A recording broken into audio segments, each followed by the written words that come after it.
chose de notre vie, quelque chose de nous pour permettre à l'autre de nous intégrer ou d'intégrer l'autre.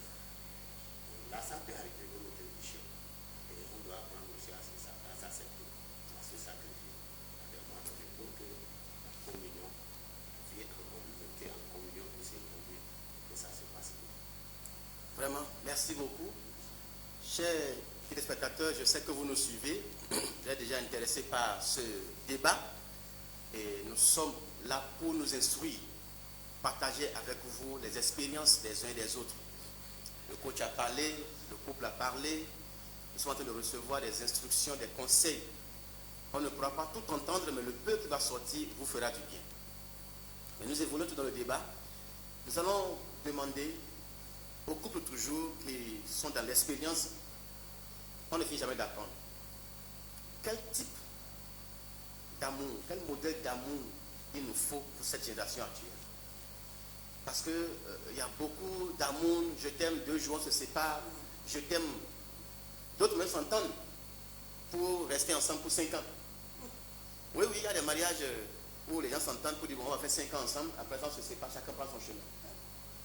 Aujourd'hui, on est informé de beaucoup de choses qui surprennent l'humanité. Quel modèle d'amour pour rester longtemps ensemble? Merci beaucoup, monsieur le journaliste. Oui. Le modèle D'amour. Surtout, je vais porter mon manteau de pasteur. Parce que nous parlons du vrai modèle d'amour. Je vais porter là mon manteau Le pasteur, le serviteur de Dieu. pasteur. Ok. Sans oublier l'expérience aussi. Le vrai modèle, on ne peut le recevoir que de Dieu. Le vrai modèle, on ne peut que le recevoir de Dieu. De Dieu. Parce que la Bible nous dit, Dieu a tant aimé le monde qu'il a donné son Fils. Pourtant, qu'est-ce que l'homme avait fait? Ça a été une haute trahison. Dieu, dans son amour, qui crée dans les cieux tout ce qu'il y a là-bas et qui règne, et qui un matin décide de créer la terre avec tout ce qu'elle renferme. Et dans son amour, il finit après avoir fait toute la création, il décide de mettre l'homme, de créer l'homme pour qu'il gère aussi les choses comme il gère ici. Mais l'homme a choisi de rebeller contre Dieu. Mais Dieu, dans son amour, va décider un jour de rétablir cette relation au point qu'il va laisser toute sa gloire. Un Dieu omnipotent, omniscient, omniprésent, un Dieu si grand qui va laisser toute sa gloire dans les cieux et se revêtir d'un corps humain, d'un corps physique, ne serait-ce que pour se faire sacrifier afin de sauver le monde. Donc pour moi, le modèle parfait, nous avons le tiré, le modèle parfait de l'amour, le modèle tiré de Dieu, qui nous a fait preuve véritablement de ce qu'il est de l'homme, au point de se sacrifier pour nous. Le modèle parfait, c'est celui de Jésus-Christ envers son Église. Quand vous étudiez le livre de Paul aux Éphésiens, vous allez voir, l'Église a été comparée au corps de Christ. Et la Bible a appelé l'Église le corps de Christ. Et Paul, dans sa lettre aux Corinthiens, va dire qu'il était jaloux des Corinthiens parce qu'il les a fiancés à Jésus-Christ. Et la Bible nous dit dans Éphésiens chapitre 5 que tous les jours, tout à l'heure je parlais de sacrifier tous les jours. On a parlé ensemble avec le docteur tout à l'heure de ce que l'amour se cultive, se nourrit tous les jours. La Bible va nous dire dans Éphésiens que chaque jour, le Seigneur Jésus ne cesse de sanctifier son Église en vue de la rendre glorieuse. Ça veut dire que jusqu'ici, l'Église n'est pas parfaite, elle n'est pas glorieuse. Mais Jésus s'investit tous les jours à travers sa parole. Wow. À travers sa parole, chaque jour, à travers le don du Saint-Esprit pour nous conduire, pour nous guider. Doublé de patience, de douceur, de maîtrise de soi.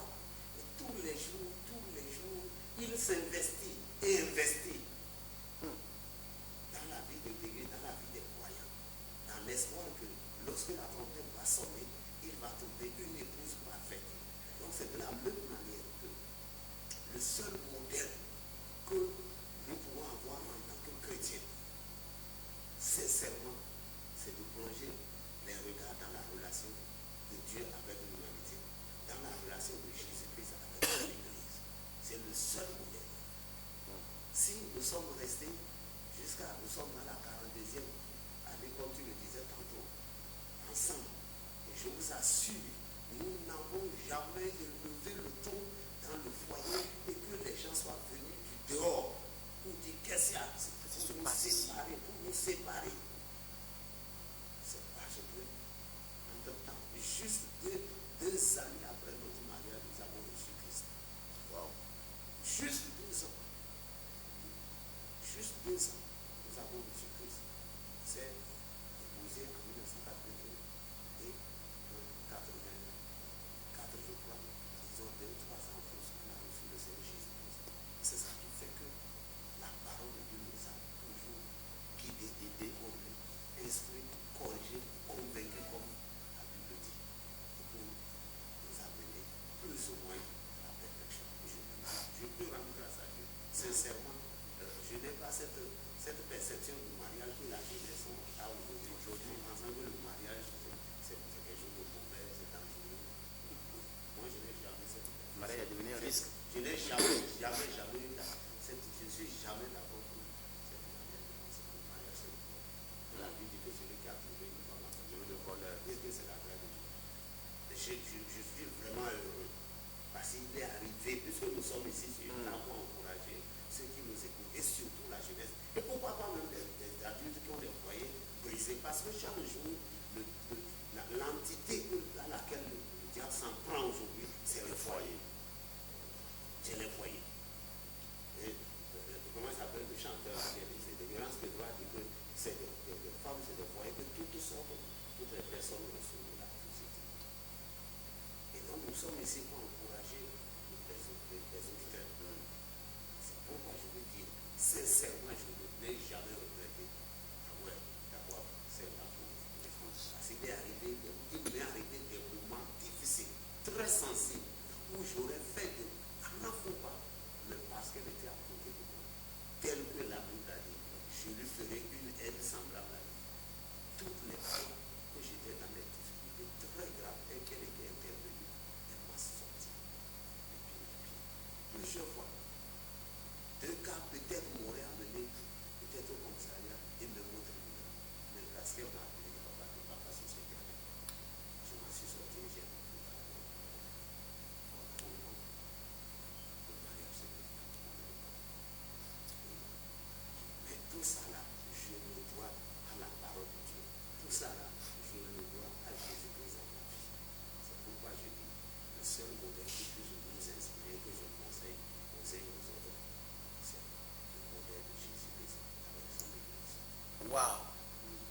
Le seul modèle que le pasteur, le père, conseille, c'est le modèle de Christ avec son Église, de Dieu avec le monde. Le seul modèle qui sanctifie chaque jour son Église pour la rendre glorieuse et la présenter à la fin comme une épouse éclatante de gloire. Et si vous le permettez, je vais juste compléter. Oui. Elle est témoin. Toute ma génération. Oui. Toute ma génération. Tous ceux avec qui vous avez été ensemble. Qui n'ont pas donné leur vie à Jésus. Tous se sont pratiquement décédés. Mort de sida, accident. Et deux personnes qui restent des gens comme vous, ils ont divorcé, ils se sont mariés, remariés. Vous êtes restés toujours Pendant que je suis resté avec moi. stable dans votre foi. Wow. Seule la parole de Dieu De faire cela. Faire cela. Oui, maman, qu'est-ce que vous avez à dire par rapport à ce sujet? Quel type, quel modèle d'amour, vrai modèle d'amour aujourd'hui? Le vrai modèle d'amour, comme papa vient de le dire, c'est la parole de Dieu qui peut nous convaincre à vivre un vrai modèle d'amour. La parole de Dieu. Sans la parole de Dieu, je ne pense pas qu'on soit ensemble. Si ce n'est pas la parole de Dieu, Dieu même sait que sans sa parole, ce qui est là aujourd'hui, vous le savez, sans sa parole, on n'est pas ensemble aujourd'hui. Chers téléspectateurs, la seule notice qu'il faut selon les conseils, par expérience, du couple qui a fait il y a plus de 40 ans ensemble, c'est qu'on fasse référence aux Écritures saintes, c'est-à-dire la Bible. Confier leur vie à Jésus-Christ les a permis d'être ensemble depuis ces années jusqu'à aujourd'hui, pendant que d'autres n'ont pas pu. Donc ils doivent ce modèle d'amour qu'ils vivent chaque jour aux Écritures. Mais sur ce, je vais demander au coach quel type d'amour, quel modèle, vrai modèle d'amour pour la génération actuelle. Parce que le constat est que, comme je le disais tout à l'heure, le divorce est devenu monnaie courante. Les séparations en désordre. Et on se demande, mais qu'est-ce qui se passe? Le diable est-il plus fort que Dieu? Qu'est-ce qui s'est passé? Il y a ces cassures chaque jour. Et je sais que votre coach, vous recevez toujours cela, des messages, des plaintes par-ci par-là, vous êtes toujours dans le domaine. Dites-nous quel modèle, quel vrai modèle il faut pour cette génération actuelle. Merci, monsieur le journaliste. Je crois que c'est une question très pertinente parce qu'aujourd'hui, beaucoup de jeunes sont en train. Oui. Il y a des jeunes qui refusent de s'engager. Refus de s'engager. Parce qu'ils ne croient plus au fait que l'amour relation peut prospérer, l'amour peut exister, tout ça. Et ceux qui osent aller au mariage divorcent après quelques temps. C'est pour dire que aujourd'hui, il y a deux modèles. Deux modèles. Et c'est à nous de choisir le meilleur modèle. Okay. Il y a un modèle de couple sans Dieu. Modèle de couple sans Dieu. Et il y a un modèle de couple avec Dieu. Wow. Tous les couples qui ont échoué sont les modèles de couple sans Dieu. Et tous les couples qui ont réussi sont les modèles de couple avec Dieu. Wow. Parce qu'on pense que quand on est dans le couple, nous sommes deux. Non, nous ne sommes pas deux. Dieu est là. Dieu doit être là. Yeah. Parce que c'est Dieu qui est le trait d'union entre l'homme et la femme. C'est Dieu qui permet à l'homme et la femme dans le foyer de communiquer. Et si vous n'installez pas votre couple Dieu dans votre foyer, soyez sûr que vous avez bâti une maison sans fondation. Et lorsque la fondation est fragile, vous imaginez les conséquences. C'est que c'est l'effondrement du couple. Total. Et donc, quelle est la relation que le couple entretient avec Dieu? C'est très profond. C'est ça que l'on appelle en continu tout ce qui est métaphysique, c'est-à-dire au-delà de ce qu'on voit, il y a aussi ce qu'on ne voit pas. Et donc, ce qu'on ne voit pas, c'est cette relation que le couple développe avec Dieu.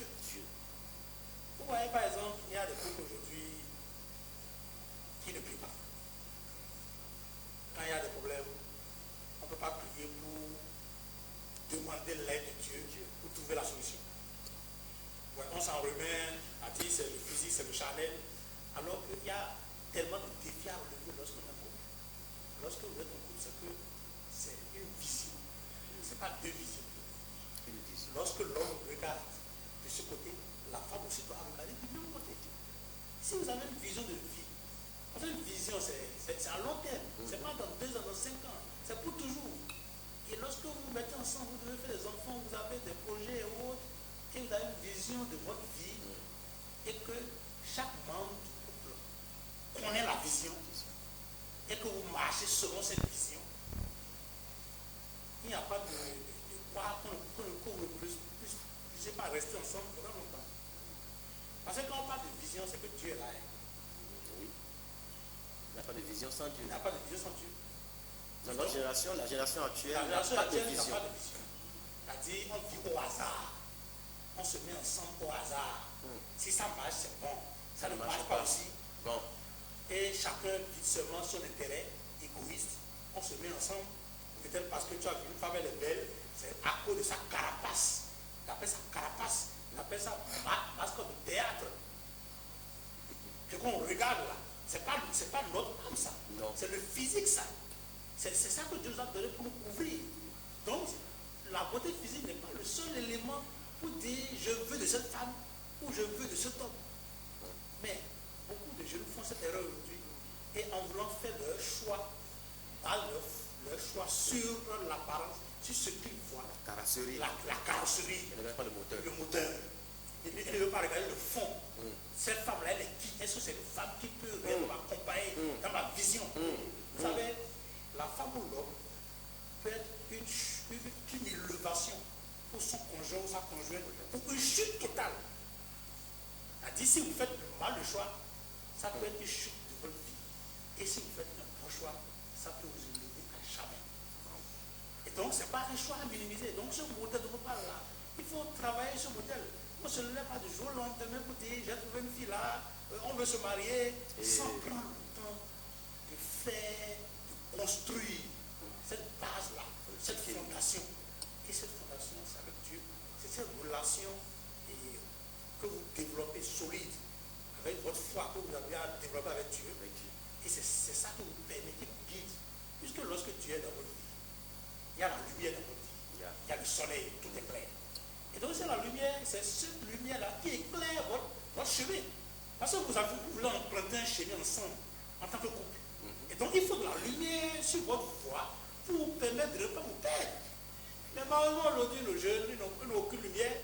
On va à gauche, on va à droite, on va devant, on va derrière. Et finalement, qui sont ceux qui souffrent? C'est les enfants qui souffrent de cette divorce à répétition. Et ce qui est malheureux, c'est que ça se répète de génération en génération. Parce que les enfants reproduisent ce que les parents ont fait. Le modèle.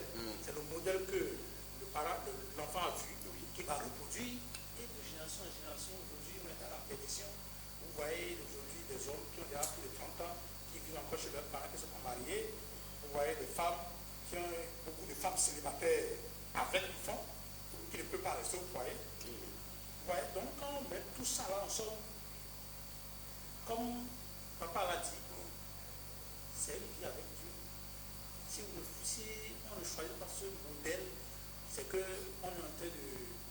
C'est comme si on est en train d'essayer. Alors qu'on ne va pas en mariage pour essayer. On va en mariage parce qu'on sait que... On n'essaye pas. On n'essaie pas. On va aller pour toute la vie. C'est pas une question de... On va tester voir. Je prends cette clé-là pour mettre dans la serrure.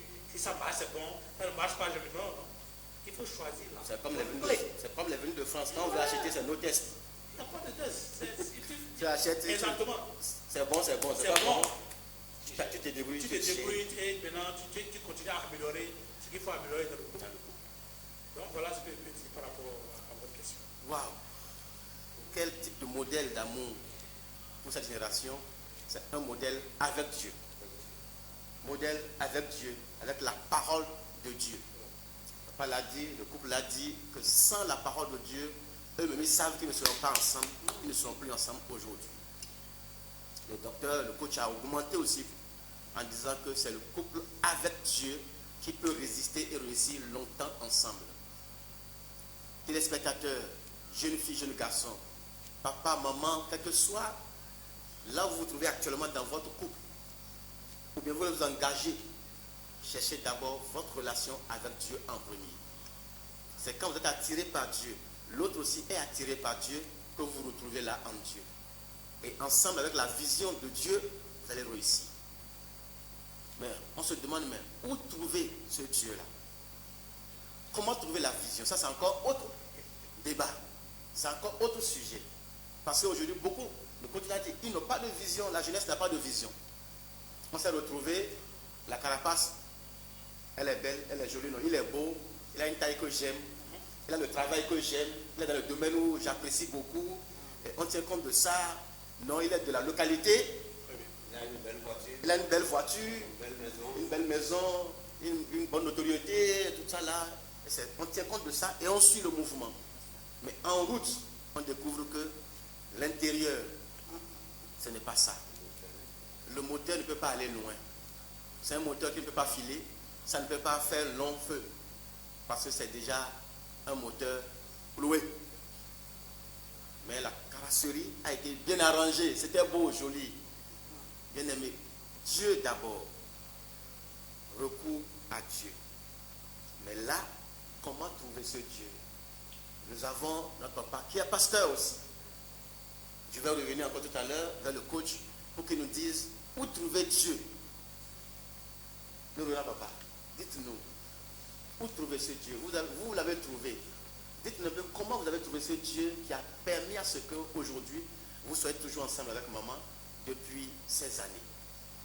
Alors encore là, Oui. je vais encore valoriser mon épouse. Waouh. Pourquoi? Parce que c'est quand elle portait la grossesse de notre premier enfant qui a 39 ans, La grossesse de votre premier enfant. oui, Oui. qu'elle était tombée malade alors qu'elle était à 8 mois de grossesse et elle a été hospitalisée. Elle a été retenue à la maternité de Parakou, au CHD de Parakou, Au siège de Parakou. pour 3 jours. Waouh. Et c'est là que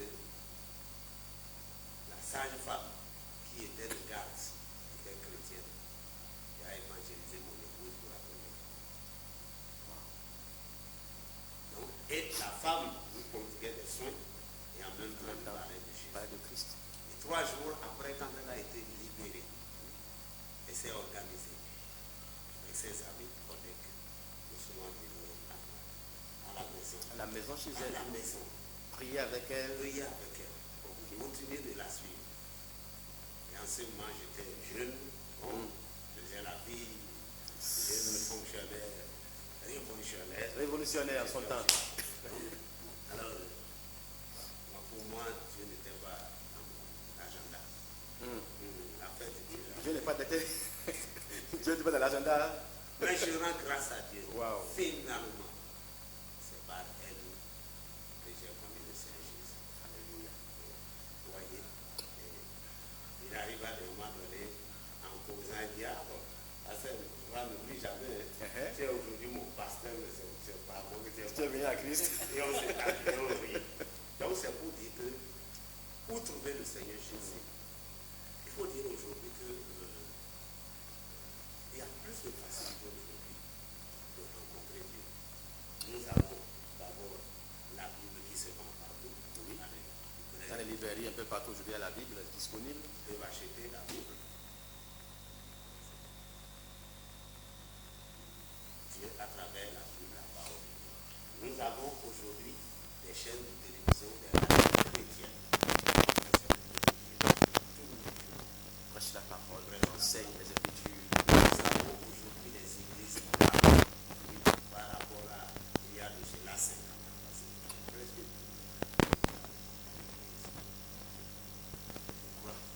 même si déjà les gens nous suivent ce soir ici, C'est aussi déjà un moyen par lequel on peut par lequel il peut te trouver Dieu. Quelque part, il y a à côté de votre maison, il y a une église. Allez, approchez-vous. Pour découvrir Dieu. Moi, c'est la moyen par laquelle je peux découvrir 40 ans de c'est pas le bien de la sage-femme. Waouh! Donc c'est un moment qui a d'abord accepté Christ, qui a rencontré d'abord Dieu par cette expérience de maternité. De maternité. Donc la maternité qui a introduit Christ dans votre maison. Bien aimé, Dieu a un plan pour chacun. Pour elle et pour son mari, c'est la maternité. C'est là-bas que tout a commencé par basculer, embrouiller, et ils ont ouvert la porte. Et Dieu est entré et a soupé avec eux et continue à souper avec eux jusqu'aujourd'hui. Il dit, je suis à la porte et je frappe. Si tu ouvres, j'entrerai chez toi, je souperai avec toi. Or, c'est déjà dit que le couple sans Dieu, c'est l'échec. Mais le couple avec Dieu, c'est le succès, c'est la réussite. Et eux, ils ont accepté d'ouvrir la porte pour que Dieu entre dans leur maison, ce qui fait qu'ils sont ensemble jusqu'à aujourd'hui et ils sont heureux de vivre ensemble. Mais pour vous, Dieu sait comment on va le faire. Même là où vous êtes actuellement, vous nous suivez, ça peut être l'instant même, le moment même d'ouvrir votre cœur et dire, Dieu, je suis prêt. Viens dans ma maison, viens dans ma vie et viens dans mon couple. Mais je vais laisser la parole au coach pour nous dire aussi comment est-ce qu'on peut laisser Dieu entrer dans notre couple. Où trouver ce Dieu? La maman-ci, c'était quand elle était dans les problèmes de santé à l'hôpital, que Dieu est venu vers elle à travers la sage-femme qui l'a soignée. Et elle a ouvert la porte, et plus tard, le mari aussi, a vu ce que Dieu est en train de faire dans la vie de sa femme. Et il a suivi, il dit, s'il y a un chemin comme ça, s'il y a un Dieu qui peut faire ceci, alors moi, je me donne. Et ensemble, ils ont bâti leur couple jusqu'aujourd'hui. Alors, en tant que coach, vous rencontrez tout le monde, toutes sortes de personnes. Comment orienter ces personnes vers Dieu? C'est une question vraiment pertinente parce que les gens se disent où trouver Dieu. Dieu n'est pas un homme pour aller le voir quelque part physiquement, forcément. Mais quand on parle de Dieu, c'est cette personne à laquelle il crée. D'abord, nous devons diminuer pour laisser Dieu croire. Parce que lorsque nous sommes nés, ce Dieu-là, si aujourd'hui nous pouvons parler comme Dieu, c'est parce qu'il y avait Dieu en nous.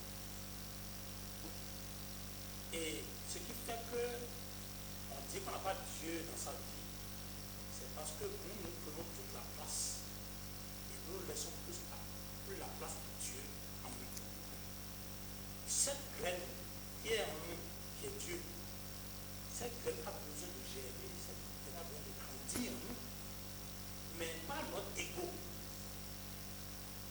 qui prend toute la place, on laisse plus Dieu nous parler. Et donc aujourd'hui, c'est lorsque les gens sont dans les difficultés, lorsque on arrive à un moment donné où on est dans le fond du tout, on se dit, maintenant là, il faut que je prie à Dieu. Voilà. Et c'est en ce moment-là qu'il faut demander à Dieu vraiment qu'on puisse diminuer, se devenir petit, se faire petit, pour que Dieu puisse prendre toute la place. Parce que le plus souvent, nous ne laissons pas Dieu prendre la place. Nous voulons prendre la place. L'homme se dit qu'il connaît tout. Il a les connaissances. Ouais. Alors que l'homme ne se contrôle pas. C'est Dieu qui nous contrôle. Si nous sommes ici aujourd'hui, si nous pouvons parler, les gens peuvent nous écouter, tout ça, c'est grâce à Dieu. Ce n'est pas de notre force. Il y a des gens qui sont levés aujourd'hui, qui sont réveillés, mais qui ne peuvent pas se lever. Ouais. Il y a des gens qui sont réveillés ce matin, qui ne sont plus de ce monde. Et donc, c'est Dieu qui connaît tout. Et donc, tant que nous n'allons pas comprendre que nous devons diminuer, complètement diminuer, pour laisser Dieu croître en nous, ça veut dire que nous ne voulons pas réellement que Dieu nous donne. Et Dieu nous donne des signes.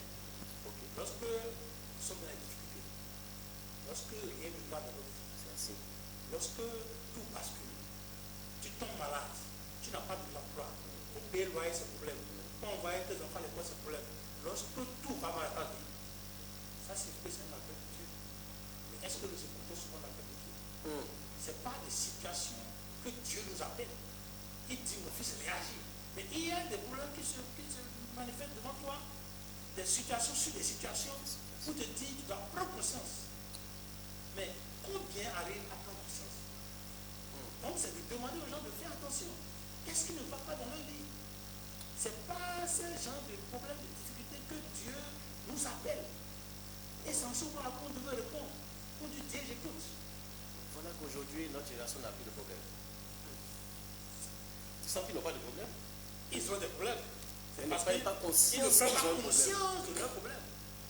Aujourd'hui, lorsque les gens prient, on va à l'église, on prie. Le plus souvent, on va voir que lorsque les gens finissent de prier, ils demandent quelque chose à Dieu. Mais ils n'attendent pas de recevoir la réponse de Dieu avant de se lever. C'est comme si je vais à la station, je veux de l'essence. Je dis, donnez-moi de l'essence. Je n'attends pas que le pompier me donne l'essence et je pars. Tu as demandé quelque chose à Dieu. Dieu, je suis dans telle situation, je te prie, fais-moi ceci, aide-moi à faire ceci. Et lorsque je finis de prier, je n'attends pas pour écouter la réponse que Dieu veut me donner par rapport à cette situation. Et je me lève et je pars. Ça veut dire que Dieu n'est pas là. Ça veut dire que tu ne veux pas vivre dans sa présence. Ça veut dire que tu ne veux pas recevoir les enseignements de Dieu pour changer ta vie. Mais Dieu nous parle tous les jours. Il ne suffit pas de parler à Dieu. Non, il faut communiquer. C'est une conversation. Il faut communiquer avec Dieu. Converser avec Dieu. Lorsque nous parlons avec Dieu, lorsque nous demandons quelque chose à Dieu, faisons attention. Restons posés pendant 4 minutes. Et nous verrons. Pour écouter. Il donne toujours des orientations. Il va te fais ça, fais, voilà, et les actions que tu dois mener, tu ne peux pas les mener. Tu verras effectivement que ça va là vraiment, il y a vraiment Dieu. Mais le plus souvent, on ne fait pas ça. Donc aujourd'hui, une vie sans Dieu, c'est une vie perdue. Wow. Parce que, quelle est cette lumière-là qui va te guider si ce n'est pas Dieu? Donc, aujourd'hui, ce qu'on va demander aux spectateurs, aux uns et aux autres, c'est de savoir que même si vous êtes riche, même si vous êtes de l'âge, quel que soit le bien que vous avez, si vous n'avez pas Dieu, vous n'avez rien. Vous pouvez profiter pour appeler la Si vous n'avez pas Dieu, vous n'avez rien. La salle du roi Salomon. Oui. Salomon a demandé la richesse, il a eu la richesse. À un moment donné, il a demandé la sagesse. Dieu a mis des preuves pour qu'il puisse avoir qu'il puisse se rendre compte que lui il avait la sagesse. Mais à la fin de ces jours, qu'est-ce que Salomon a dit? Il dit, j'aurais dû demander Dieu. Dieu lui-même. C'est-à-dire qu'il avait la possibilité de tout demander, mais il n'a pas demandé Dieu lui-même. Il a dit qu'il a regretté de n'avoir pas demandé Dieu lui-même. Parce qu'il a demandé l'argent, la sagesse, tout, il a tout eu dans sa vie. Mais au délai de sa vie, il regrette, il dit, ce manque-là, j'aurais dû demander Dieu lui. Vous imaginez, Dieu qui est propriétaire de l'or, de l'argent, de tout. Si vous avez Dieu, vous avez tout. Wow. Rien ne vous manque. Et donc c'est ce Dieu-là que nous devons rechercher dans notre vie. C'est profond. Et ce n'est pas seulement dans le domaine du couple. Ça rentre dans tous les domaines de la vie. Quel que soit ce que vous faites, il n'y a pas Dieu qui est placé au cœur. Il y a problème. Il y a un milliardaire nigérien qui avait beaucoup d'argent, mais à chaque fois qu'il franchissait une étape de son bonheur en termes de moyens financiers, il se rendait compte qu'il n'était pas heureux. Il n'était pas heureux. Il a réclamé des moyens. Même jour, il allait demander, un ami l'a appelé pour lui demander une aide, venir financer un orphelinat, d'acheter les chaises roulantes pour les enfants. Il a accepté. Mais là, il lui a dit, il faut que tu viennes voir toi-même par tes propres yeux ce que tu as acheté pour les enfants là, que tu viennes voir et donner aux enfants. Toi-même. Toi-même. Mais lorsque le monsieur est arrivé, il était tellement stupéfait de voir les enfants heureux. Les enfants, comme si les enfants avaient caillé au jackpot, comme si les enfants étaient à un pique-nique. Les enfants qui étaient des enfants handicapés, parce qu'ils ont reçu des dons qui peuvent leur permettre de pouvoir se déplacer, ils étaient les plus heureux du monde. Malgré qu'il n'avait pas là. Et en voulant partir, il y a un enfant qui a tiré sa chemise pour. Il disait qu'il pouvait parler au monsieur, au milliardaire. Et le milliardaire lui demande, que veux-tu que je fasse? Et le petit répond ceci. Je veux avoir la chance de regarder très bien tes yeux pour ne pas t'oublier lorsque nous allons nous retrouver au ciel, pour que je puisse te dire encore merci. Là-bas. Là-bas. Et c'est ce jour-là que ce milliardaire s'est rendu compte que c'est en ce moment précis-là qu'il est heureux. Depuis des dizaines d'années, malgré tous ces milliards, il n'était pas heureux. Mais ce jour-là, cet enfant lui a donné le leçon. Pensez à l'au-delà. À l'au-delà de ce que nous faisons. Qu'est-ce que nous deviendrons après ce monde où nous vivons? Qu'est-ce que nous avons fait? Et c'est seulement le fait d'avoir amassé les richesses de ce monde qui va nous garantir le bonheur dans les cieux. Et ce petit bonheur l'a fait à ces enfants-là. Ça fait la bonheur à lui-même aussi. Par cette phrase. Voilà. C'est à ce moment-là qu'il peut se dire qu'il a été heureux. Non seulement il est riche, mais il est heureux. Heureux maintenant. Parce que là, Dieu, il a laissé sa porte ouverte. Sa porte ouverte à Dieu. Il comprend maintenant le sens de son existence humaine. Donc voilà un peu ce que je peux dire pour enchaîner. Vraiment, chers téléspectateurs, nous sommes bénis. Le vrai modèle d'amour, c'est en Christ, c'est en Dieu. C'est dans la parole de Dieu, c'est dans la Bible.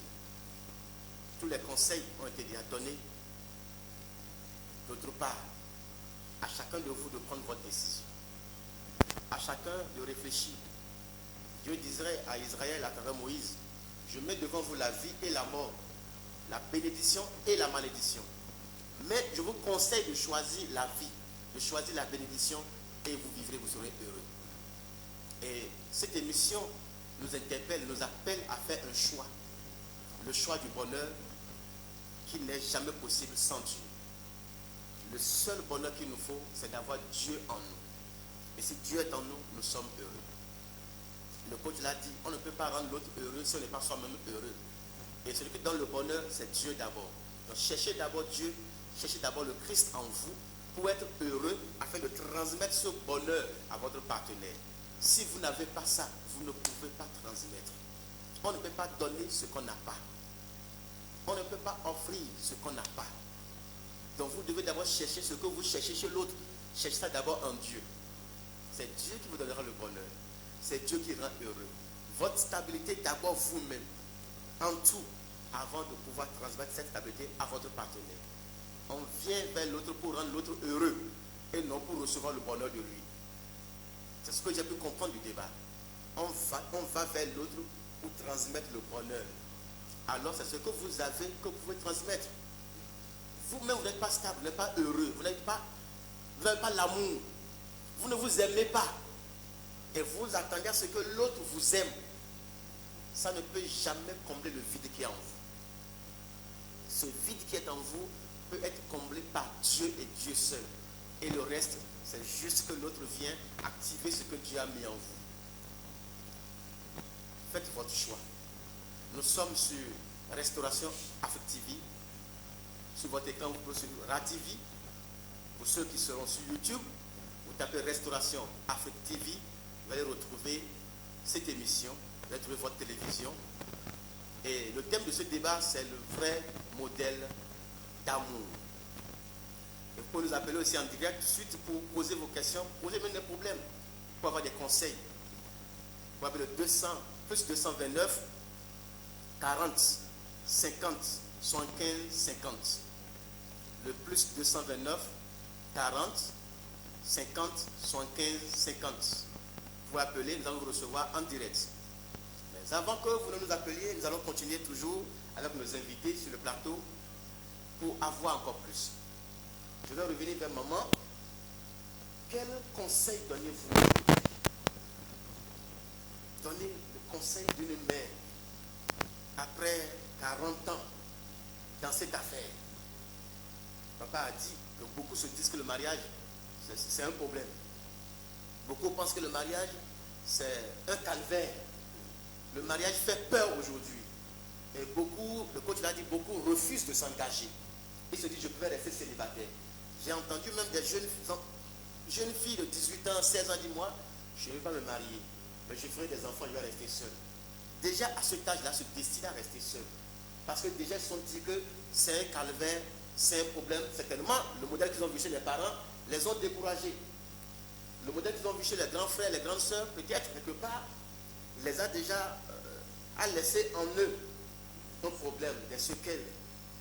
Quel conseil donnez-vous aujourd'hui à cette génération qui est blessée, une génération égarée, perdue? Nous vous écoutons. Merci, monsieur le journaliste. Le conseil que j'ai à donner aux jeunes filles comme aux jeunes garçons, c'est d'abord d'écouter les conseils des parents à la maison. Conseil des parents à la maison. Conseils des parents à la maison.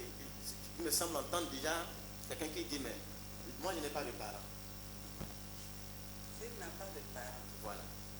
et qu'il a déjà entendu parler de Dieu. Tout à l'heure, le pasteur a parlé de la Bible, La Bible. des émissions chrétiennes, mais je vais ajouter aussi l'évangélisation. On peut évangéliser de porte à porte, ou bien on peut faire une grande croisade. Il faut aller assister. Il faut assister à ces choses-là. Maintenant, quand vous assistez, et que vous avez par exemple des amis chrétiens, vous les accompagnez dans leur séminaire. Il y a le séminaire des jeunes qu'on organise, le séminaire des jeunes filles, le séminaire des jeunes garçons. Il faut assister à ces Ces séminaires séminaires-là. pour pouvoir acquérir la connaissance par rapport à la parole de Dieu. jeune homme ou bien la jeune fille saura qu'elle doit fonder nécessairement un foyer. Le premier foyer qui a été fondé par Dieu, c'est Adam et Ève. Ève ensemble. Et nous avons vu que ce foyer-là n'a pas échoué. Non. On peut peut-être dire qu'ils ont échoué quand le diable est venu les tenter. Mais ils n'ont pas échoué. S'ils avaient échoué, nous ne serons pas là aujourd'hui. Nous venons d'eux. Donc les jeunes gens, les jeunes filles doivent écouter les conseils des parents. Doivent prendre l'exemple des parents. Ou bien assister à des séminaires par-ci, par-là. Mais si les parents déjà, les parents sont plus des modèles. C'est ça. Mais ils doivent chercher autre modèle. Autre modèle. Autre modèle chrétien. Comme votre modèle. C'est C'est ça. pas facile de rester ensemble, c'est déjà un modèle. Parce que moi j'ai vu une jeune fille qui est venue vers moi. À chaque culte, elle vient vers moi. Elle dit maman, Mémé, elle m'appelle Mémé. Je veux qu'à chaque culte que tu me poses la notion pour me transmettre l'onction de mariage. Waouh. Je veux aussi me marier et Rester. rester sous le toit de mon mari jusqu'à vieillir. Je dis, mais déjà que tu as ça dans le cœur, le Seigneur t'a aidé. Et chaque fois ça se passe. Ainsi soit-il. Ça veut dire que parmi ces jeunes gens-là, Il y en a qui ont pris déjà conscience. qui prennent conscience de leur situation. Et je vous dis, mon papa et je l'ai dit tout à l'heure, ça la parole de Dieu elle Elle est est possible. car tout est possible à ce pouvoir. Waouh. Moi, entre-temps, quand j'ai reçu Christ, c'est vrai, il a dit, j'ai été la première à être convertie. Il allait me déposer à l'église et il partait. Et il vient vous déposer. Il vient me déposer. Vous faites votre. Lui, il va dans ses affaires. Des fois, il dit, tu me déposes dans le tu n'as pas ce ça. Vos affaires de Dieu là. Mais Dieu préparait un jour. Un jour, il est allé me déposer à l'église. Une parenthèse, comment vous avez fait pour qu'il vous suive plus tard? Ce que j'ai fait. S'il y a une Trouver fois, la miséricorde de mon Dieu. vous priez pour lui, bien vous avez changé de stratégie, Je prie. ou bien vous avez donné son nom au pasteur, et le pasteur Jamais. priait pour lui. Je prie moi-même. Je dis à mon Dieu, je veux que mon mari vienne te servir. Vous dites à Dieu, je veux que mon mari vienne te servir. Puisqu'il a dit qu'il connaît le désir de notre cœur. Et je le lui demande tous les jours. Ce n'est pas, vous avez confié son nom au pasteur du pasteur. Non. Vraiment, Et c'est pas mon une mari fois, là, j'ai prié il pour faut aller prier le pour lui. déposer. Hein. Non. Il faut Il a prier. dit prier sans cesse. C'est devenu le désir de chaque jour. Vraiment. Comme vous l'aimez aussi chaque jour, Oui. le cœur bat chaque jour, c'est devenu une charge quotidienne. C'est ça. Wow. Un jour seulement, il est allé me déposer. Comme il a dit tout à l'heure, que c'est une attraction qui vient du cœur de l'homme pour sa femme là. C'est ce qui s'était passé le jour. L'attraction était là. Mais il y a une deuxième attraction qui l'a ramené encore à l'église. L'attraction de Dieu l'a attiré vers lui. Le jour Il y avait l'amour Je suis rentrée, qui j'ai vous, dit, papa, qui vous tirait vous deux, mais maintenant l'amour de Dieu qui est venu. le prendre aussi. Wow. Il est rentré. Et comme je vois, Il vous a déposé, oui, parti. je croyais qu'il allait partir. Moi, je suis rentrée comme d'habitude. Ah. Je dépose. C'est- Il s'en va. Moi, j'ai continué. Quand je l'ai vu là, elle venait rester. Je dis là. Je dis là, Donc, ça c'est bien ça. mm, Je dis Seigneur, merci. Dans mon cœur. yeah. Seigneur, merci. Et c'était fini. Une fois, deux fois, trois fois.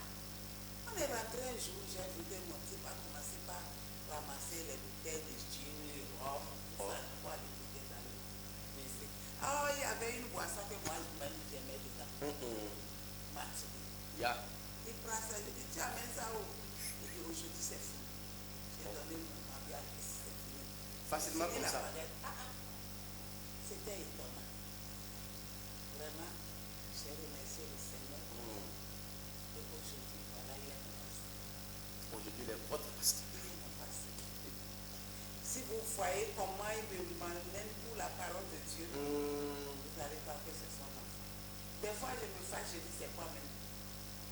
C'est moi qui t'ai amené à Christ. Je veux faire le pasteur. Mais il est vraiment mon pasteur. Alléluia. C'est très bien. Sincèrement, je remercie le Seigneur. Donc Vous avez fait un grand travail, vous avez payé un prix. Le Seigneur m'a aidé. Oui. Mais le Seigneur voulait le faire, mais il faut quelqu'un. Je cherchais un homme qui va se mettre à la brèche. Qui va se mettre à la brèche pour parler. Et Dieu a exaucé vos voeux. Et aujourd'hui, vous êtes là. Et le conseil que vous donnez aux jeunes, c'est de chercher le chemin vers la parole de Dieu. De chercher le chemin des modèles qui sont en train de voir. Et de prendre conscience qu'il y a un défi à relever. Ok, je vais laisser la parole à... Merci beaucoup pour vos conseils. Je vais laisser la parole à papa. Quel conseil avez-vous pour la jeunesse, les jeunes célibataires, comme jeunes mariés? Je sais que vous avez beaucoup de choses à dire. Vous avez la parole. Docteur, chaque fois qu'il veut intervenir, il dit que la question est pertinente. Je dirais que cette fois-ci, cette question C'est ma préoccupante. elle est vraiment préoccupante. Elle est véritablement préoccupante. Ça demande même vraiment. Parce que si j'ai donné mon vie à Jésus, ça dépend aussi de son comportement. Oui, elle priait, c'est elle qui priait. Moi, je ne savais pas qu'elle priait. Voilà. Vous n'avez pas entendu sa prière même, vous concernant.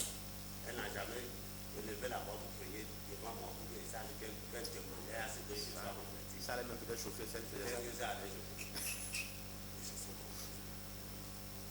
C'est son comportement. Le comportement. Oui. En son temps, nous n'avions qu'une seule moto.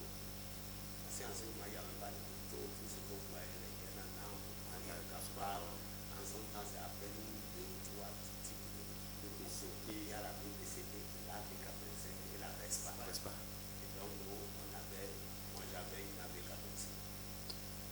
Je dois la déposer au service d'un trésor. Moi aussi, j'étais à la convaincre ici. Et caché par la suite dans l'expérience de Radio Concoyance, cette histoire de création des sociétés, Sopo. c'est comme ça que je me suis retrouvé dans une société commerciale jusqu'à ce que je rapproche au lendemain aussi de la conférence nationale de ces sociétés. Bref, c'était son comportement. Et c'est le comportement de la jeunesse d'aujourd'hui. C'est là qui frustre beaucoup. C'est véritablement, moi je dis, c'est une préoccupation. Parce que la jeunesse d'aujourd'hui, elle a parlé d'écouter les parents. Et tantôt, tu disais que c'est comme si tu entendais la voix de quelqu'un qui disait qu'il n'a pas de parents. Beaucoup de parents, le monde n'est pas orphelin. Non. Tout le monde n'est pas orphelin. Mais ils n'écoutent pas les parents aujourd'hui. Et pourquoi?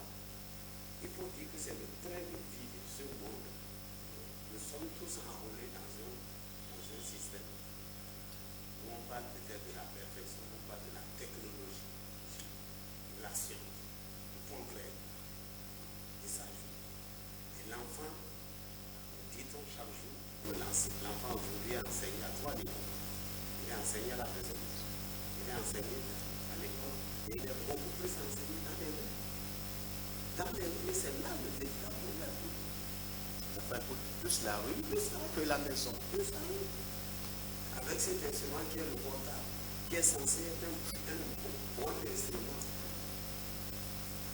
Aujourd'hui, ça détruit beaucoup. Les enfants, quand vous avez des enfants à 10 ans, à 12 ans, qui ont des portables et qui passent tout le temps à fouiller et qui reçoivent de n'importe quoi, vous attendez à quoi? Donc vraiment, moi je dis, c'est une préoccupation. Une véritable préoccupation.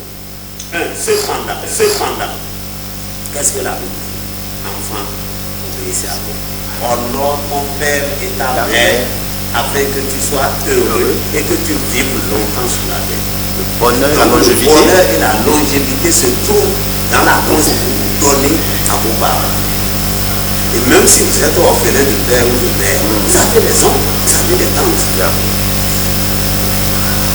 Vous avez même des enseignants à l'école, à l'université, au collège, ces enseignants même qui, regardez comment, dans les collèges, comment ils ont lutté pour que le portable ne rentre pas à l'intérieur. Mais ils sont fatigués. Ils sont fatigués, on a écrit pour les papiers, on a fait.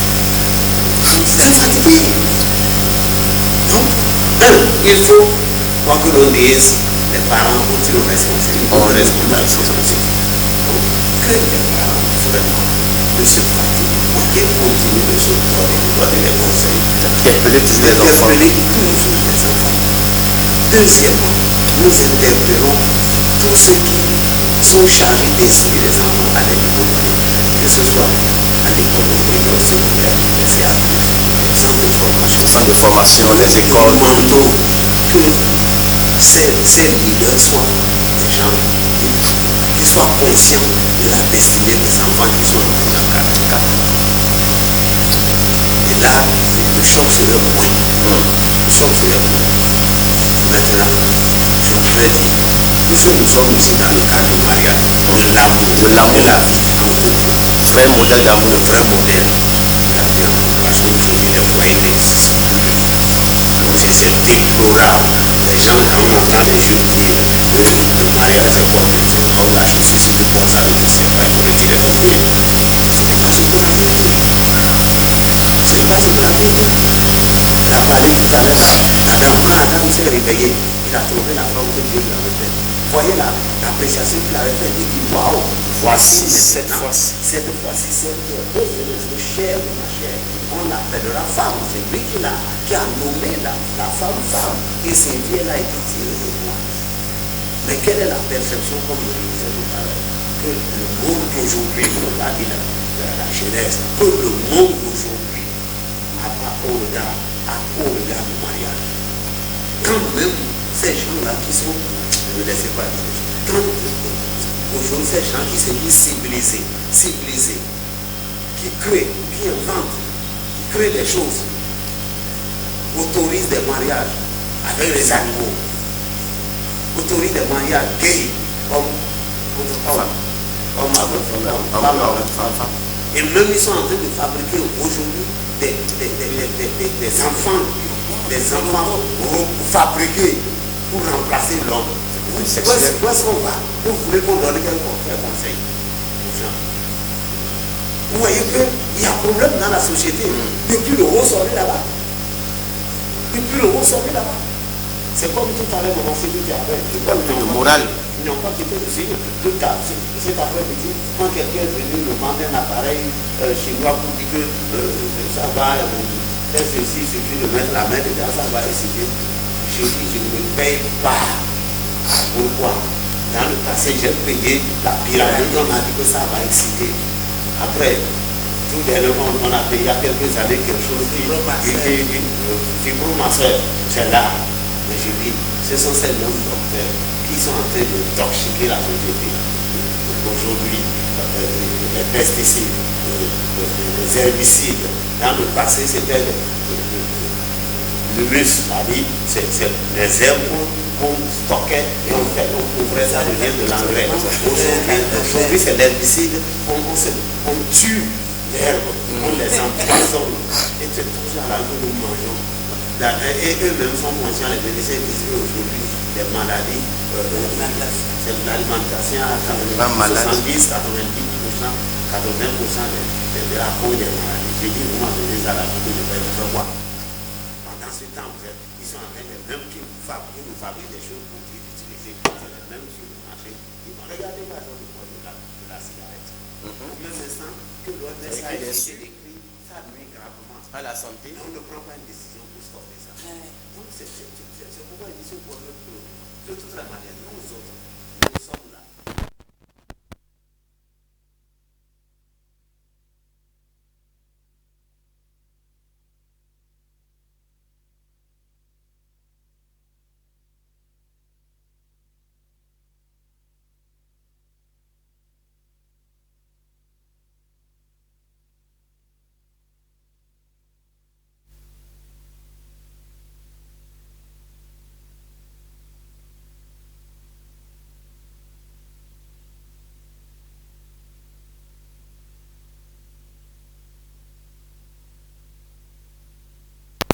que c'est l'homme qui a créé Dieu. C'est un sacrilège. Et les chefs d'État, et c'est des gens comme ça qui dirigent des pays. Vous dites quoi? Et eux qui disent que c'est l'homme qui a créé Dieu. Et que ce n'est pas Dieu qui a créé l'homme. Donc c'est pour dire que c'est très peu. Nous, en tant qu'éducateur, c'est pas un éducateur. Vous parlez tout à l'heure du coach, qui n'est pas sans savoir que c'est coach. Combien de foyers j'entretiens chaque jour? Les grands hommes, les serveurs, les compagnons, ils viennent. On enlève le fil, on me dit non, je suis quoi? Je suis quelqu'un de bien monté ailleurs, parce qu'il y a un tonton qui brûle dans un foyer, 14 ans de mariage, non l'aîné à 14 ans, 4 enfants, aujourd'hui, chacun prend sa vie. Je trouve que c'est un souci de tous les jours. Vraiment, moi, je voudrais dire aux jeunes que le mariage est une très bonne chose. Et que ce qui peut favoriser, on conseille que ce qui peut favoriser, d'abord la compréhension certaine, convaincante que le mariage c'est une bonne chose et qu'il doit se marier. Deuxièmement, dans le mariage, s'il veut réussir comme nous on a réussi, il y a un certain nombre d'éléments, de piliers qu'il peut considérer. Au nom de ces piliers, je conseille la communication, le dialogue. Si vous voulez réussir dans le foyer, il faut dialoguer, il faut communiquer avec votre épouse, discuter, échanger, prenez des décisions ensemble. Si l'homme prend des décisions unilatérales, son foyer n'ira pas mal. Si la femme fait la même chose, elle vient de faire quelque chose, elle le fait seule. Donc il faut le dialogue dans un foyer. C'est le conseil que je peux donner aux jeunes aujourd'hui. Ceux qui veulent quand même s'engager dans le mariage, d'abord je dis, il faut se marier. C'est juste, c'est bon. Si les parents n'étaient pas mariés, ils ne seraient pas mis au monde. Pour qu'aujourd'hui, ils voient que ce n'est pas bon de se marier. Ils n'ont pas se marier. Et maintenant, quand ils se marient, l'un des piliers que je leur donne comme conseil, c'est le dialogue. La communication. La communication entre eux. Deuxième pilier que je peux leur donner, c'est l'esprit de sacrifice. L'esprit de sacrifice. Il faut apprendre à chercher l'intérêt de Dieu, non pas l'intérêt de soi. Il faut faire des concessions à l'autre. C'est ça manque aujourd'hui à la journée d'aujourd'hui. C'est ce que moi je voulais que la femme doit faire. La femme de l'autre côté, et c'est ce que moi je dois faire. L'homme ne doit pas me forcer. La femme doit pas me dire. Un dernier, il y en a assez, peut-être le tout dernier, c'est un climat de confiance. Il faut qu'on se fasse confiance. Elle est là. Maman, qu'on se fasse confiance. Quand je veux sortir, maman, qu'est-ce que je fais de mes portables? Ou bien quand je vais sous la douche ou aux toilettes, qu'est-ce que je fais de mes portables? Je dis quoi? Si quelqu'un appelle, il faut répondre. Il y a des jours, je dis, ça ne me plaît pas de tenir portable. Maman, j'ai. Elle est là. Il faut qu'on se fasse confiance. Si la femme se sent, c'est que vous lui faites confiance. L'homme sent que vous lui faites confiance. Et évidemment, avec le dialogue, bon, vous avez réussi votre mariage. Voilà ce que il y a à la jeunesse aujourd'hui. Qu'ils enlèvent de leur mentalité cette pensée que le mariage c'est un enfer. Non, le mariage c'est une bonne chose. Et qu'ils n'ont qu'à se faire des concessions, des sacrifices, qu'ils échangent, qu'ils dialoguent, et qu'ils se fassent confiance, qu'ils conservent. Waouh! Vous allez réussir certainement si vous suivez les conseils qu'on vous prodigue aujourd'hui. Et ce n'est pas fini les conseils. Nous allons écouter les orientations, les conseils du coach aux jeunes couples qui aspirent à vivre ensemble, qui aspirent au modèle, au vrai modèle du mariage et d'amour pour toujours. Coach, nous sommes à vous. Merci, monsieur le journaliste. Alors que je vais abonder dans le sens que le couple,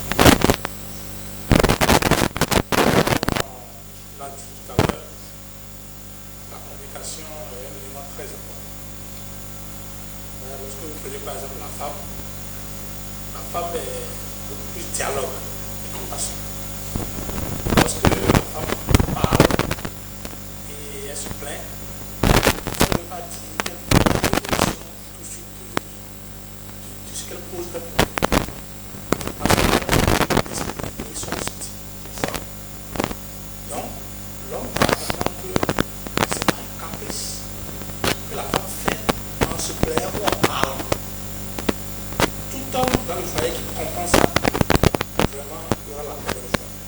Parce qu'à chaque fois que papa parle, ce qu'il faut faire, la bonne attitude, c'est de l'écouter. De l'écouter parce qu'elle dit quelque chose, elle veut vraiment déverser cette émotion, partager quelque chose.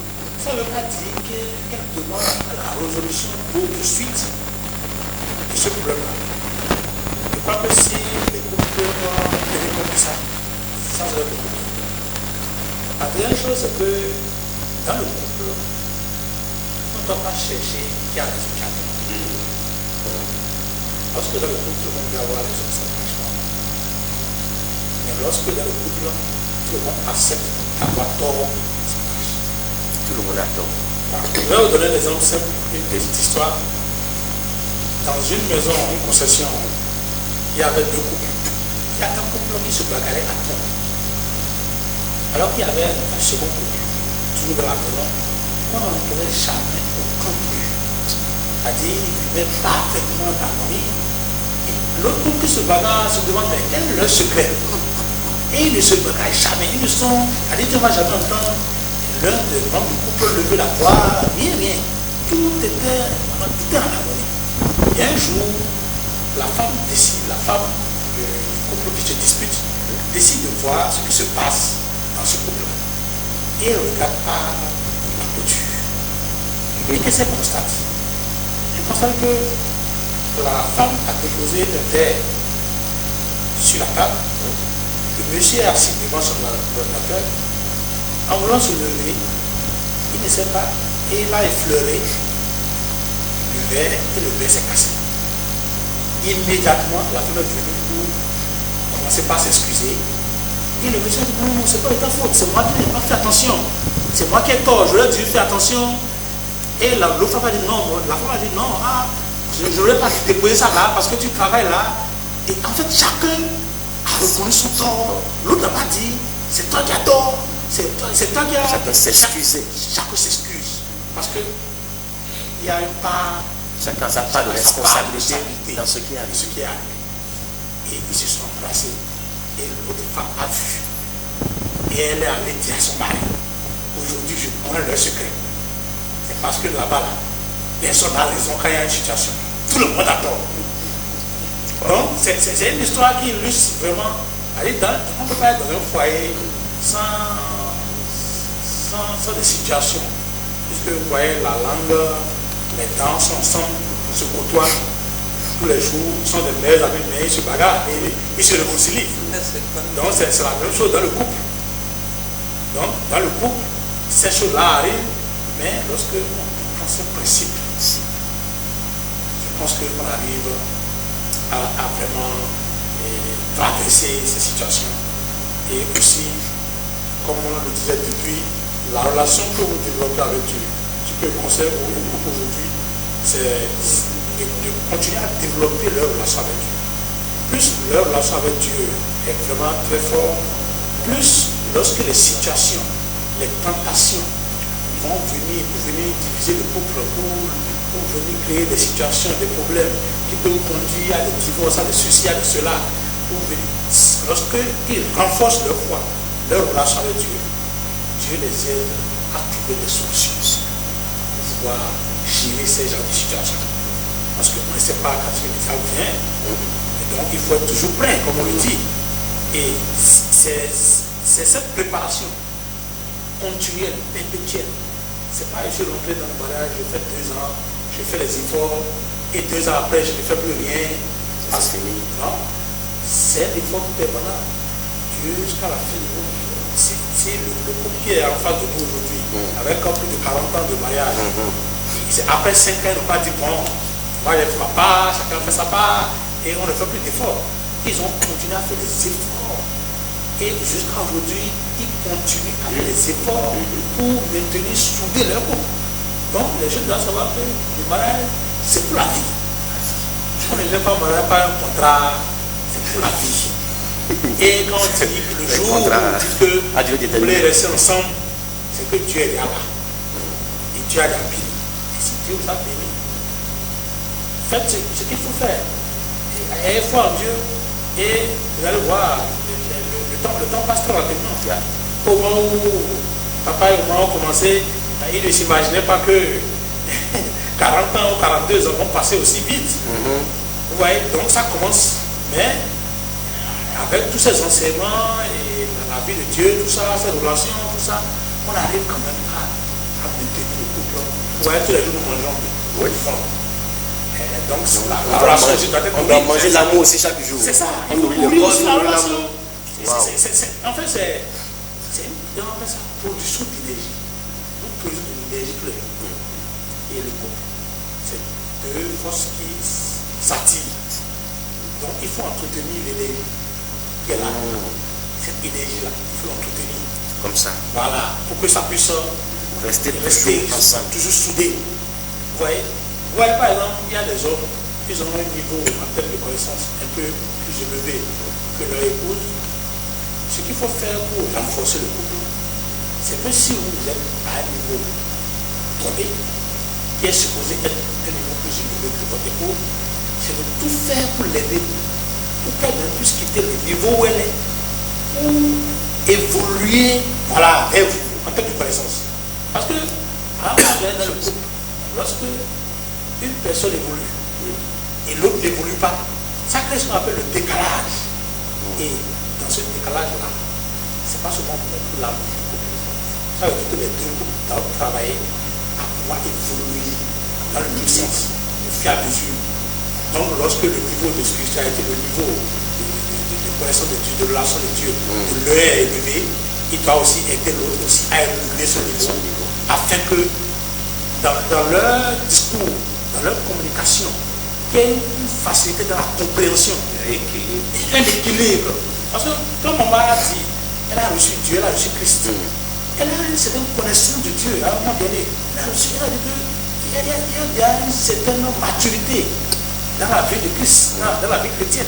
Si elle ne fait pas cet effort-là qu'elle a fait pour prier, afin d'attirer papa, il y aura un problème. Parce qu'elle, sur le plan de la vie de Christ, tout ça, la vie chrétienne, elle sera à un niveau vraiment élevé. Papa sera peut-être à un niveau très bas.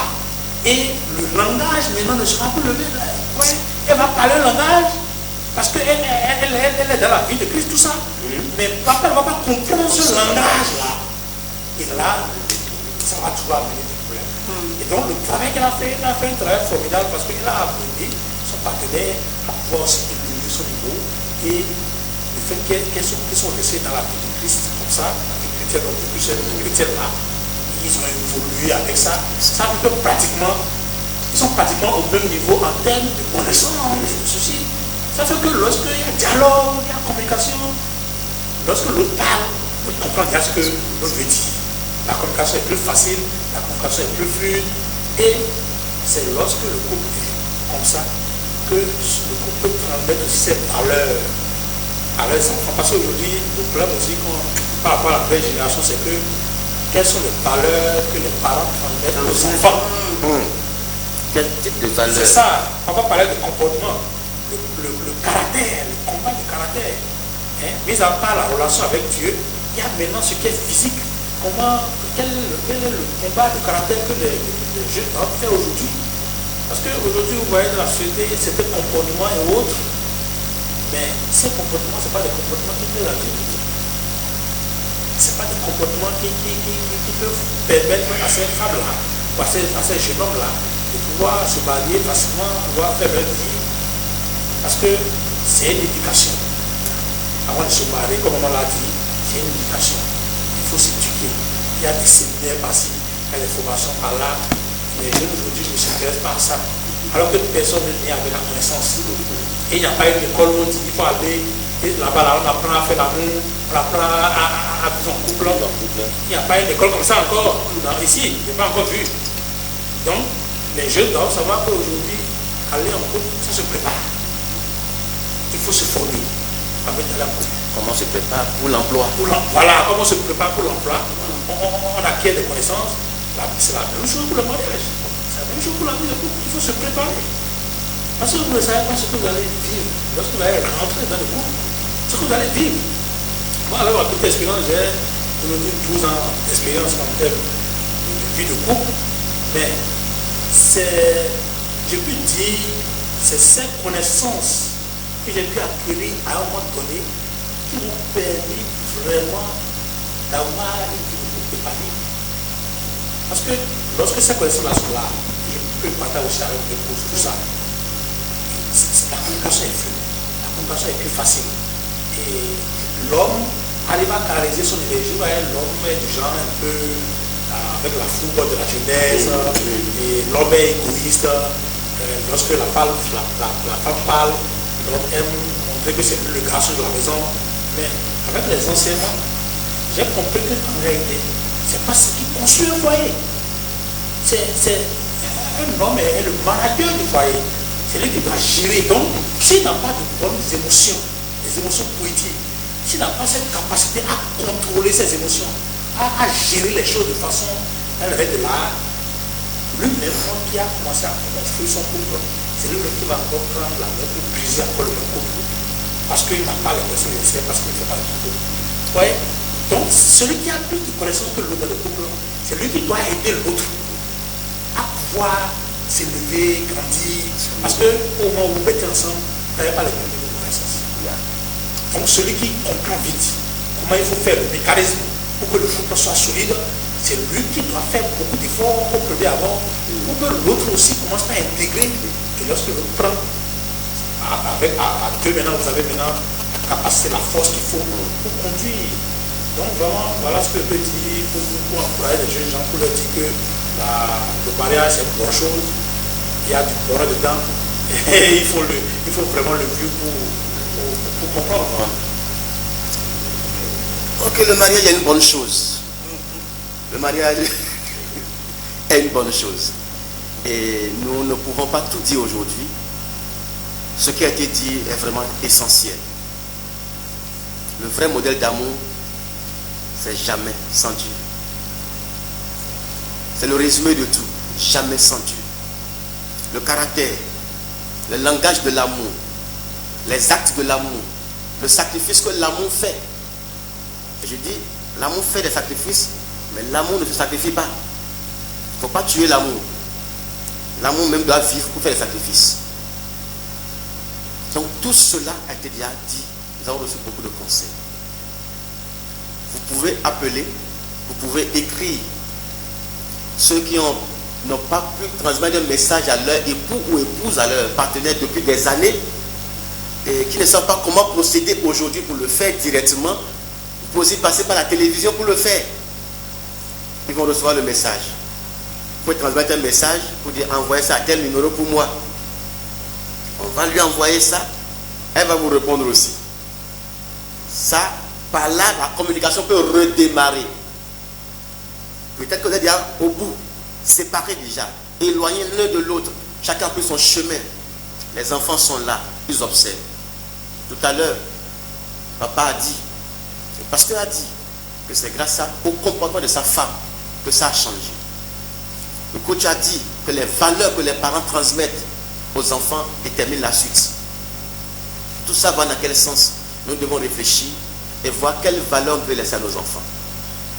Si votre bataille que vous faites, regardez au moins l'intérêt des enfants après vous. Est-ce que ça arrange notre avenir? Est-ce que ça donne un modèle à nos enfants?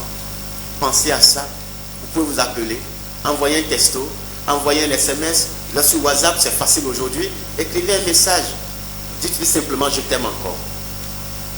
Excuse-moi. Parce que ça a été dit dans les propos des uns et des autres, reconnaître que nous sommes tous dans l'erreur. Tout le monde doit s'excuser et reconnaître que chacun a sa part de responsabilité dans ce qui est arrivé. Cessez de voir le diable dans l'autre toujours. Chacun a son petit démon.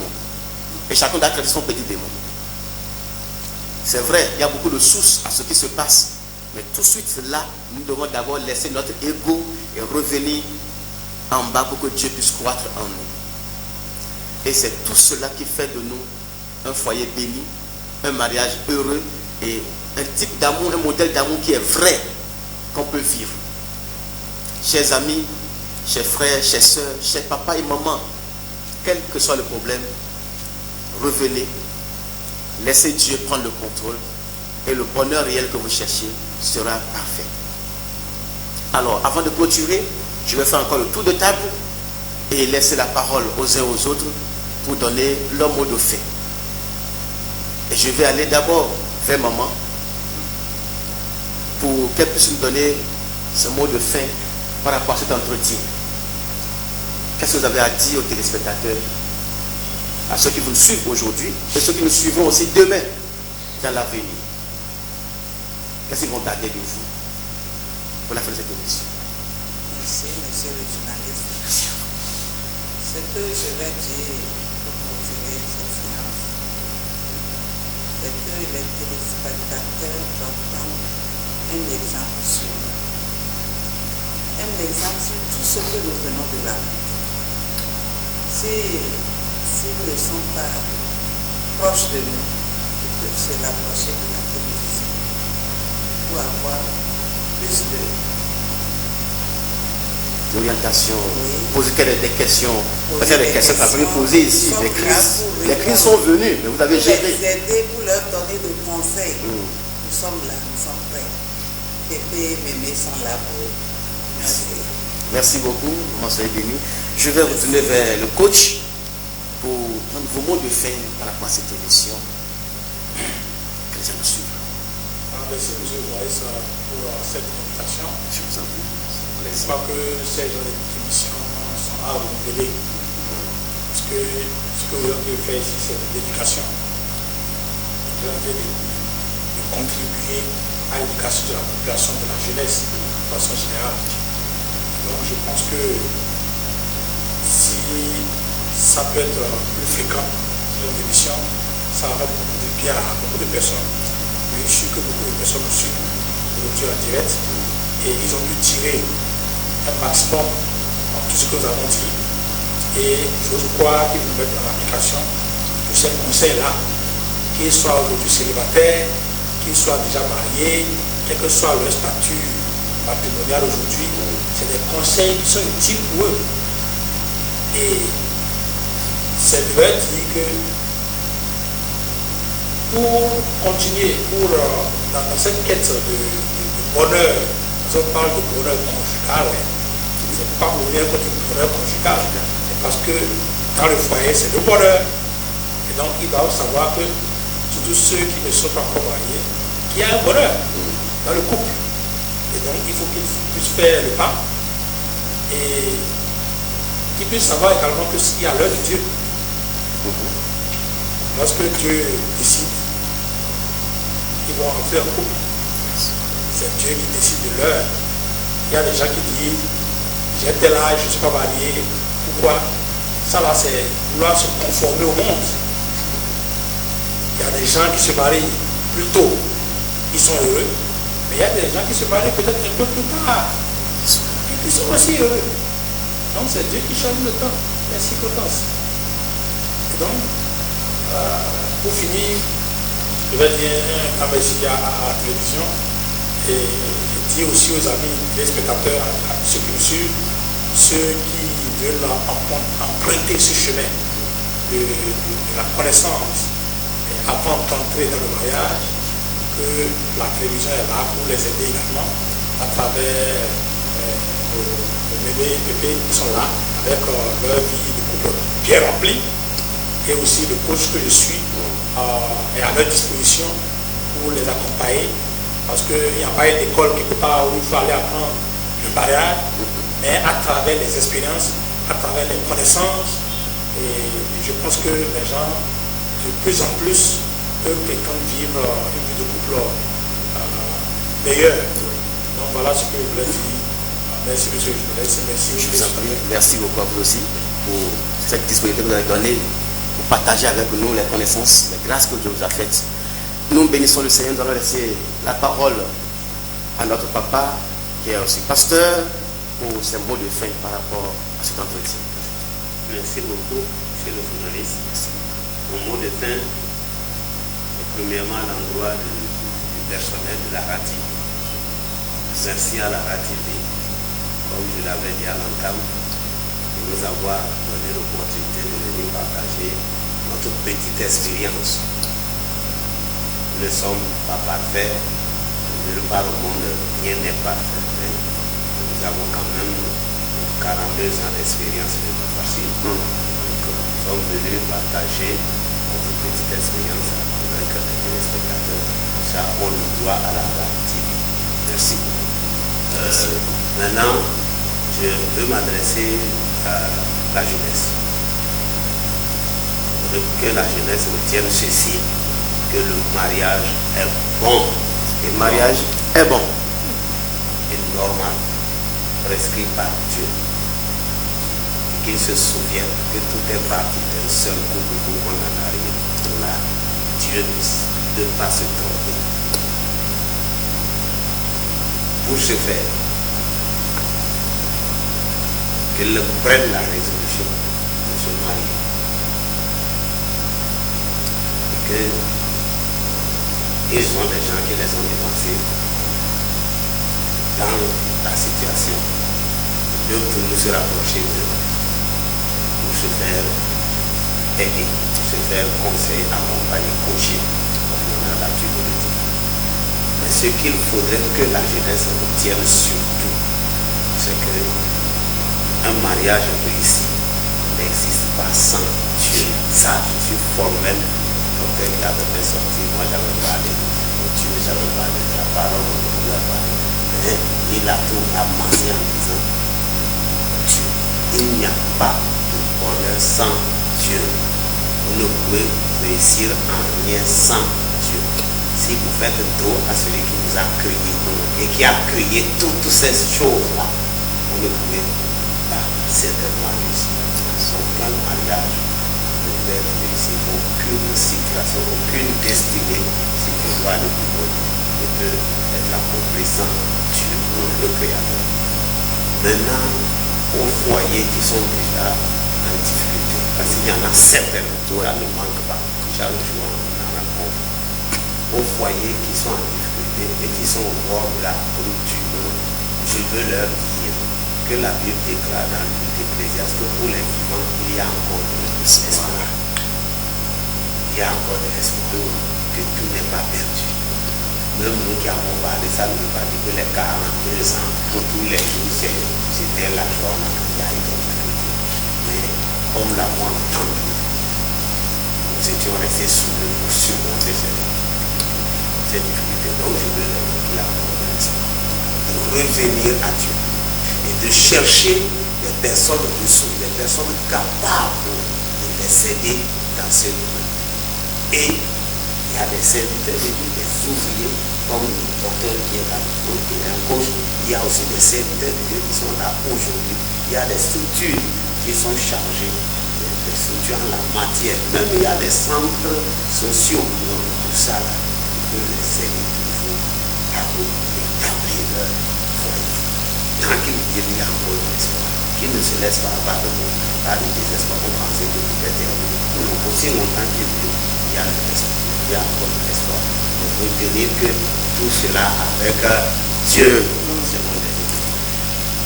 Jamais d'amour parfait, jamais d'amour modèle, jamais un vrai modèle d'amour sans Dieu. Et le thème de notre entretien, c'est le vrai modèle d'amour. Et aujourd'hui, le monde entier célèbre l'amour. L'amour qui est une attraction, l'amour qui est une vie, l'amour qui est tout ce que nous sommes. Et la Bible dit que l'amour est plus fort que la mort. L'amour est tout ce qui nous a fait et ce que nous sommes aujourd'hui. Et à travers cet entretien, nous avons reçu beaucoup de choses, beaucoup de conseils. Et à chacun de nous, en résumé, jamais sans réussir l'amour sans Dieu. Non. L'amour, c'est Dieu lui-même d'abord. La Bible nous dit que Dieu est amour. Dieu est amour. Donc si nous voulons vivre un vrai amour, c'est de faire d'abord un retour à Dieu avant de vivre cela et partager ça avec ceux qui sont autour de nous. L'amour ne se vit pas en une journée, comme certains ont choisi aujourd'hui pour vivre ça. Et l'amour, ce n'est pas le sexe. L'amour, c'est une force, c'est une puissance qui nous pousse, qui nous met ensemble et qui nous pousse à aller de l'avant pour la vie, pour le meilleur, pour le bonheur. Chers amis, mesdames, mesdemoiselles et messieurs, nous sommes heureux d'être toujours en votre compagnie. Mais pour un instant, on va vous dire à très bientôt pour un prochain numéro. Soyez bénis. Merci d'avoir été avec nous. Merci au coach, docteur en agroéconomie, un coaching et développement intégral. Nous avons aussi notre papa, le pasteur Uriel Mpenti, et son épouse qui l'a accompagné, qui ont été vraiment une source de bénédiction, de conseils pour nous. Et pour tout besoin de conseils, vous pouvez aussi appeler la télévision pour qu'on puisse vous mettre en contact. Même à distance, on peut vous accompagner, on peut vous coacher. Vous pouvez être à l'extérieur, c'est en Afrique, vous nous suivez de tous les pays, appelez, contactez-nous pour avoir des orientations. C'est important pour votre suivi, pour votre bonheur. Vous avez le numéro de la télévision qui s'affiche là. Le docteur, je sais que vous êtes en train de suivre tout. Les contacts sont là. On peut vous mettre en contact pour des orientations, pour des conseils avec le pasteur, avec son épouse. C'est une grâce du Seigneur pour chacun de nous de les avoir autour de nous. Nous sommes heureux d'être toujours avec vous. Nous vous dirons à très bientôt sur Restauration Afrique TV pour un prochain numéro. Que Dieu vous bénisse et à la prochaine. Merci. Merci beaucoup. Dieu vous bénisse. J'ai 69 joué. Wow, wow.